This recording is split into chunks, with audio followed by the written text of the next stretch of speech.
spinning in circles, never leave me alone. Say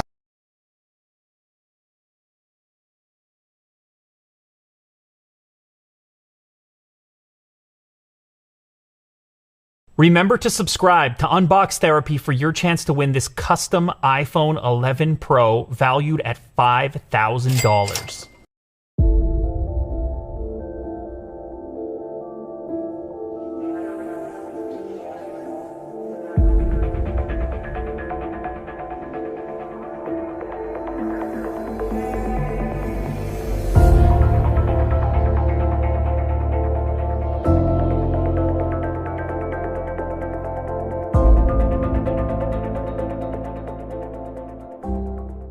So today we've got the most recent renders of the upcoming iPhone 12, courtesy of Concept Creator, and I thought, why not sit down, relax, take a glance at what that next iPhone will probably look like based on these renders, and have a little bit of feedback, and then reference it against what Apple has been doing, and talk about why they might be moving in the direction that they're going to move in for the iPhone 12. So let's go ahead and hit the play button right here. And the first thing you're gonna see is a very boxy, squared off design, reminiscent at first of an older iPhone. So there seems to be a trend here with Apple going backwards in order to go forwards. And I know that can be a bit frustrating for some users, but in other areas of life, this rings true, particularly in fashion and design, where an old thing comes back around and there's a kind of nostalgia with it where people appreciate that old form over again. So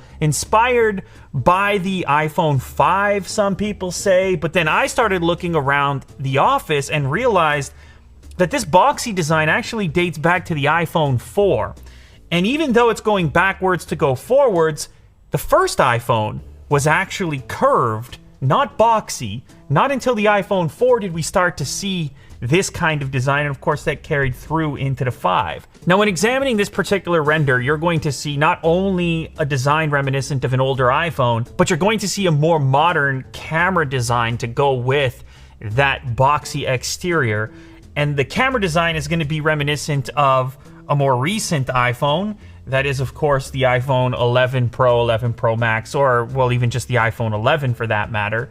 This model will stretch the display in a way that a lot of people had hoped for with the iPhone SE. So it takes a small form factor, but brings a larger 5.4-inch display with a Face ID style cutout and slimmer bezels in each direction.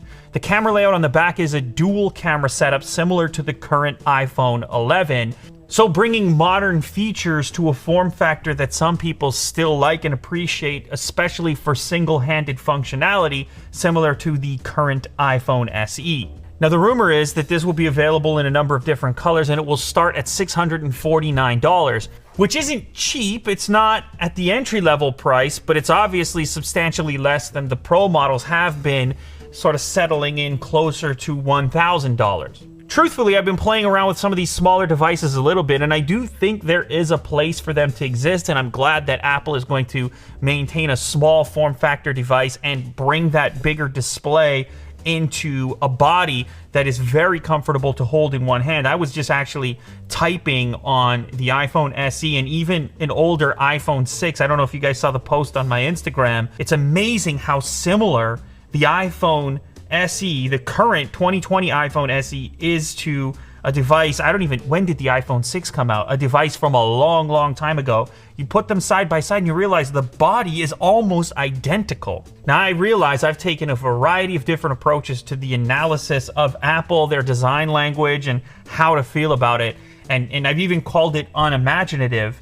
And certainly that's one way to look at it when you see it on a table and you realize how uniform the design has been and for the amount of time that it's been like that. But of course, there is the alternate angle, as there always will be, in which you might see this uniformity as an advantage.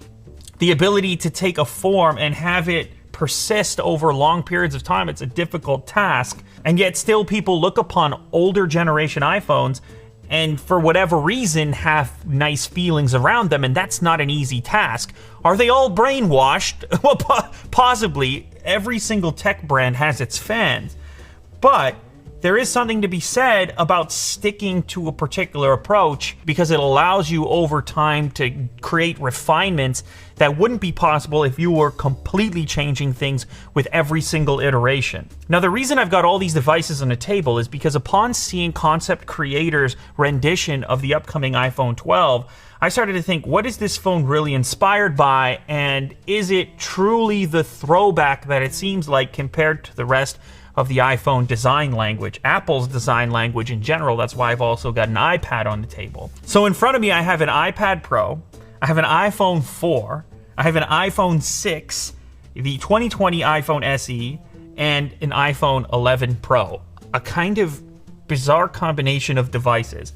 Now, the reason being is because I just want to illustrate how similar iPhones have been for a long period of time. We're not talking about just a single generation. We're talking about dating back almost to the original iPhone. That's the reason that the iPhone 6 is here. I held these two devices, the iPhone 6 and the 2020 iPhone SE, and realized that the body shape and style and the curves around the edges and the button layout and the camera modules, these things, to an alien that knew nothing about these objects, they would think they were very closely related, and they are, even though they've got this enormous gap in time upon their release. Then I thought to myself, well, wait a minute, the curve around the side, the height and weight, and just the feeling in hand isn't all that different, in fact, from the latest iPhone 11 Pro either. Now, this thing's a bit heavier, it has a different camera layout, and of course it has different components, more modern components than either of these two, but Apple is incredibly consistent on how they address the curves, the materials, so that you can pick up any one of their devices and kind of feel comfortable right away. Probably the current generation iPad Pro is your best look into the fit and finish, or the potential fit and finish, of the upcoming iPhone 12. And of course, the other iPhone 12s as well, with the Pro and Pro Max designation. And so what that gives you is a squared off edge. So if you were able to shrink an iPad Pro into a phone format with the thinness and the weight and the materials in use, you would be holding on to an iPhone 12. Funny enough, this phone from all the way back then could act as a pretty significant inspiration for the upcoming model. So what is the effect of having this flat edge rather than something curved? You end up feeling a little more confident in your grip, probably because you can feel that edge. But there is a slight expense here where some could argue that the grip is slightly less comfortable because you are constantly aware of the fact that it's not matching the curvature of your hand. Instead, that edge stands out, it pops out. From a design perspective, however, there is something pleasingly minimalist about these corner curvatures and the flat edge, which seems like the simplest approach to making anything rectangular in industrial design. So with the upcoming iPhone 12, you may be giving up some comfort in your hold and in your grip in exchange for a more minimalist industrial design and slightly more confidence in your grip. How this will map out to larger devices will be very interesting, particularly in the Max models of the upcoming iPhone 12. But I actually think the iPhone 12 standard with the $649 entry price and that big screen, small form factor combination could end up being the most popular upcoming iPhone. And when I'm saying big screen, small form factor, imagine an iPhone 11 screen to body ratio, or even a little bit greater, inside of a form factor like the current generation iPhone SE or any iPhone leading up to it that shared that 4.7-inch display form factor. That includes the iPhone 6, 6S, 7, 8, the whole bunch. See, the main drawback with the current generation iPhone SE isn't the form factor as a whole. I think a lot of people could get used to it and actually see it as an improvement, particularly people on the go that are doing a lot of single-handed input. The drawback with this particular design in 2020 is the fact that your screen to body ratio is just terrible. You have this tiny little display, an enormous forehead and chin. As you're well aware, you've been following the iPhone SE stuff. But if you take this form factor and you stretch a display from corner to corner, now you're not giving up nearly as much multimedia enjoyment, and instead maybe you find a nice middle ground between single-handed functionality and multimedia consumption where you spin this thing around and you still have a decent sized display.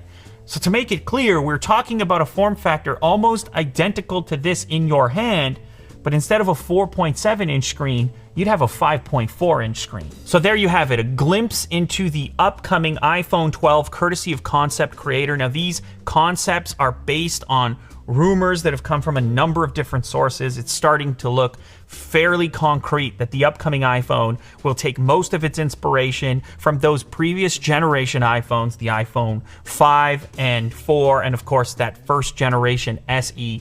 Let me know down in the comments, do you think this is a good move? Do you appreciate that design language? Is that your favorite Apple design language? Or will you miss the comfortable curved sides on your iPhone that you've now had since the iPhone 6? And to non-iPhone users, has Apple finally done enough? Is this encouraging? When you look at the Concept Creator designs, if the upcoming iPhone 12 looks exactly like that, then are you going to switch over at $649? Are you considering?